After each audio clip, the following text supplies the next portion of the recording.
ඊයේ දිනේදී කටුනායක ජාත්‍යන්තර ගුවන්තොටුපළේදී මෙම සිදුවීම වාර්තා වුණා. විදේශ රටක සිට නීති විරෝධීව මෙරටට රැගෙන දුම්වැටි තොගයක් පරීක්ෂාවකින් තොරව ගුවන්තොටුපළේ රේගු පාලන ප්‍රදේශයෙන් ඉවතට ගැනීමට මෙම සිදුවීමට සම්බන්ධ රේගු පරීක්ෂකවරයා කටයුතු කර තිබුණේ මෙලෙසින්. අදාළ රේගු පරීක්ෂකවරයා නීති විරෝධී දුම්වැටි තොගය රැගෙනීම සඳහා ගුවන්තොටුපළේ රේගු පාලන ප්‍රදේශයට ඇතුළු වන්නේ සිය හැඳුනුම්පතද භාවිත කරමින්. රේගු පාලන අංශයට ඇතුළු වන අදාළ රේගු පරීක්ෂකවරයා අදාළ නීති විරෝධී දුම්වැටි තොගය සිය රාජකාරී බලය භාවිත කරමින් රේගු පාලන අංශයෙන් පිටතට රැගෙන යන අයුරුත් CCTV දර්ශනවල පටිගතව තිබුණා.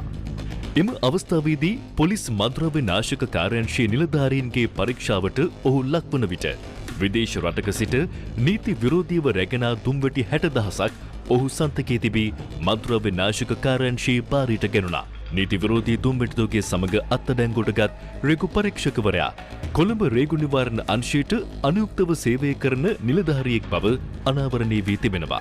මෙම නීති විරෝධී දුම්වැටි තොගය මෙරටට රැගෙන ඒමට ආධාර අනුබල දුන් රේගු පරීක්ෂකවරයා ඇතුළු තිදෙනෙකු මීගමුව මහේස්ත්‍රාත් අධිකරණයට ඉදිරිපත් කිරීමෙන් අනතුරුව අප මත මුදා හැර ඇත්තේ රුපියල් ලක්ෂ 4ක දඩ මුදලක්ද නියම කරමින්.